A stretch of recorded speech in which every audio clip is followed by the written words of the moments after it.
Anda masih mendengarkan Ruang Publik KBR yang dipersembahkan oleh Direktorat Jenderal Pajak Kementerian Keuangan Republik Indonesia bersama saya Deborah Tanya. Dan kita masih membahas tema NIK sebagai NPWP mulai digunakan.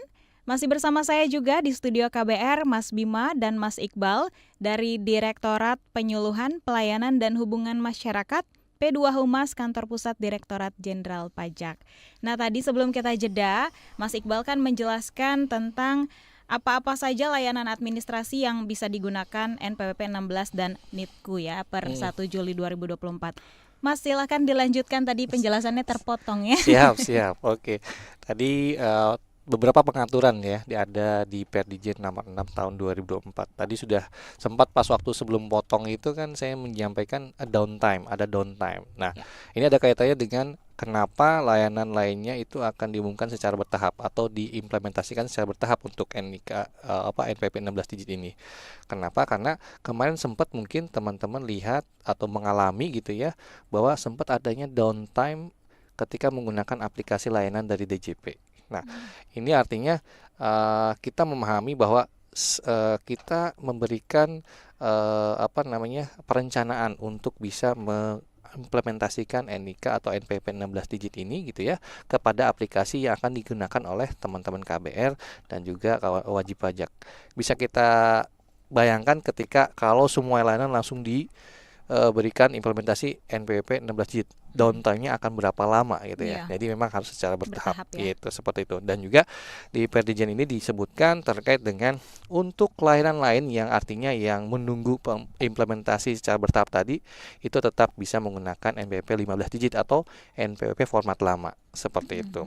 Dan terkait dengan pihak lain yang artinya adalah badan atau instansi pemerintah yang memang menggunakan NPWP dalam memberikan layanan administrasinya gitu ya, itu diberikan waktu juga oleh Direktur Jenderal Pajak melalui Perdijen ini gitu ya, bahwasanya agar bisa menyesuaikan sampai dengan 31 Desember 2024. Artinya untuk bisa mengimplementasikan NPWP format baru 16 digit. Juga terkait dengan keputusan-keputusan, ketetapan, formulir dan juga dokumen perpajakan yang artinya dikeluarkan oleh Direktorat Jenderal Pajak gitu ya. Nanti akan kemudian disesuaikan secara bertahap terkait dengan pengisian identitas yang terkait NPWP ini. Nanti akan diberikan ada NPWP 15 digit, di sebelahnya ada NPWP 16 digit, dan juga kalau ada NITKU-nya, di sebelahnya ada NITKU-nya. Jadi benar-benar diberikan dulu secara bertahap, jadi untuk NPWP 15 digitnya tetap dipergunakan, seperti itu. Dan yang terakhir terkait dengan WP yang baru terdaftar atau ternyata diberikan NPWP secara jabatan gitu ya, setelah Perdijen ini berlaku, maka akan tetap diberikan nih format NPWP 15 digitnya. Kenapa? Karena tadi beberapa layanan memang masih menggunakan NPWP 15 digit untuk bisa mengaksesnya. Mungkin itu terkait dengan pengaturan yang ada di Perdijen nomor 6 tahun 2024, Mbak Debu.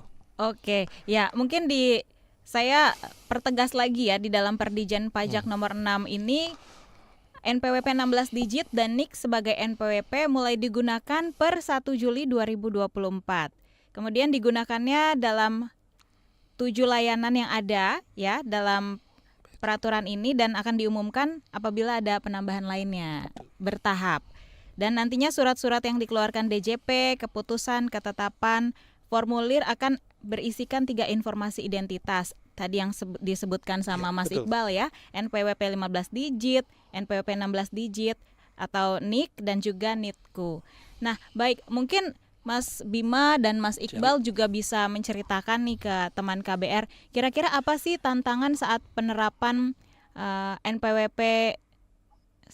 NIK sebagai NPWP ini? Oke. Tantangan-tantangannya. Kita kan sebenarnya tadi kalau saya cerita udah dari 2021 ya kita mulai jalan ini. Bahkan kalau dari sisi kami persiapannya jauh lebih lama, Mbak. Apa sih kuncinya di proses NIK menjadi NPWP ini? Ya pemadanan. Bagaimana kita melihat NPWP yang lama 15 digit tadi yang sudah dijelaskan Mas Iqbal, itu ada NIK-nya, ada temen NIK-nya. Nah, prosesnya kalau kita lihat di back end di belakang nih, di proses di kantor, itu berjalan 2 langkah, Mbak. Otomatis dan pemadanan mandiri yang dilakukan oleh wajib pajak. Otomatis nih mana? Otomatis nih saat data yang DJP punya itu ternyata dengan data yang Dukcapil punya nih, pemilik NIK ya, itu mirip, sudah sama. Kita udah tinggal matchingin aja NPWP 15 digit, matchingnya dengan NIK-nya. Jadi, nah, tapi dalam perjalanan ternyata proses matching itu tidak semuanya mulus. Contoh paling gampang mungkin nama seseorang bisa jadi di data DJP dengan di data Dukcapil lain, Mbak. Apa sih biasanya perbedaan yang muncul? Ada nama hajinya nih, gelar. Ada yaitu gelar kependidikannya mungkin, sarjana apa. Mungkin di data kami ada, di data Dukcapil enggak, sampai sudah rapi misalnya seperti itu. Nah, itu menjadikan dia tidak bisa di-matching secara otomatis. Tidak bisa dipadankan secara otomatis. Nah, inilah yang membutuhkan pemadanan mandiri oleh si wajib pajaknya. Ini yang mungkin banyak mendengar ya Mbak Deborah ya, di iklan-iklan di luar ya. Ayo padankan NIK dan NPWP. Nah, ini untuk teman-teman yang kondisinya seperti itu. Mungkin tempat lahirnya lain, tanggal lahirnya lain dan lain sebagainya. Mungkin ini sih kalau dari saya ya, kelihatannya tantangan NIK menjadi NPWP paling besar ya memang posisi pemadanan. Saya bisa cerita sedikit nih untuk datanya Mbak. Yang dipadankan itu ada 78 juta NPWP. Nah, itu alhamdulillah ini kan sudah berjalan bahkan dari jauh sebelum 2021 ya. Kami sudah sampai 99,1%. Wow. Alhamdulillah. Luar biasa. Nah, itu tersisa sekitar 680-an ribu lagi yang belum dipadankan dengan berbagai macam status ya. Bisa jadi jangan-jangan NPWP-nya masih ada, orangnya sudah meninggal. Ya, kondisi-kondisi itu pun termasuk di dalam 680 ribu itu. Jadi memang tantangan terbesarnya ya sekarang pemadanan yang tinggal sedikit lagi itu. Kalau itu sudah selesai, insya Allah lancar. NIK NPWP teman-teman tadi dengan 7 layanan yang diceritakan Mas Iqbal sudah bisa pakai, tidak ada masalah. Seperti itu. Oke. Mas Iqbal menambahkan? Ya, mungkin terkait dengan yang disampaikan Mas Bima sudah lengkap semua nih terkait dengan tadi ya tantangannya seperti apa. Tapi kembali lagi mungkin yang bisa saya tambahkan adalah terkait dengan penggunaan NIK menjadi NPWP ini benar-benar akan memberikan kemudahan gitu ya bagi teman-teman KBR, wajib pajak semua. Karena dari awal lah basicnya kita lebih hafal NIK daripada NPWP. Jadi ketika nanti menggunakan layanan apapun, kita tidak perlu lagi menggunakan kartu gitu ya, sudah hafal. Oh, karena bagian daripada NIK kan ada tanggal lahir kita gitu ya. Iya lagi betul. Betul. Pasti kalau ditanya teman-teman yang lain gitu ya, NIK berapa? Pasti langsung bisa jawab. Kalau NPWP dia keluarkan kartu dulu. Nah, mungkin itulah yang menjadi dasar juga terkait dengan penggunaan NIK NPWP akhirnya akan mempermudah kita dalam segala layanan. Di luar DJP pun juga akan lebih bermudah gitu. Dulu saya hafal NIK saya karena bolak-balik login mau CPNS. Belum berjodoh ya. Oke, baik Mas Bima dan juga Mas Iqbal, kita mau sapa-sapa dulu. Boleh. Untuk penanya yang sudah masuk ke YouTube, baik YouTube Ditjen Pajak maupun YouTube Berita KBR. Ya, siap. Yang pertama ada Mas Rian Mahendra. Pegawai yang nggak punya NPWP kan pajaknya dipotong 20% lebih tinggi. Sekarang berarti enggak ya? Itu satu. Kemudian kita ke Ponim. Ini Bapak atau Ibu, apakah saya sudah tidak perlu mendaftar NPWP kalau sudah punya KTP? Saya usaha sembako. Satu lagi kita akan bacakan Mami Double S. Setelah NIK menjadi NPWP, bagaimana WP bisa melihat tahun terdaftar NPWP untuk melihat kapan mulai wajib lapor SPT tahunan? Ya, mungkin menanggapi Mas Bima, nanti Mas Iqbal. Boleh. Mungkin saya yang pertama dulu tadi ya dari Pak Mahendra ya kalau nggak salah ya, Rian Mahendra ya. Nah benar nih Pak Rian nih, sangat-sangat mengikuti nih untuk pegawai yang posisinya memang saat dia bekerja nih belum punya NPWP Mbak. Dia sebenarnya seharusnya dipotong 20%, dikenakan tarif 20% lebih tinggi.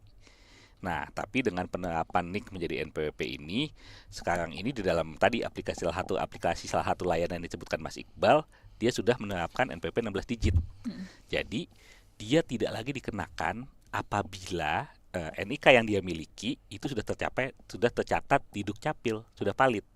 Kita sudah bisa nih membuat bukti potong ya. Mungkin teman-teman yang tugasnya di teks nih bisa coba nih.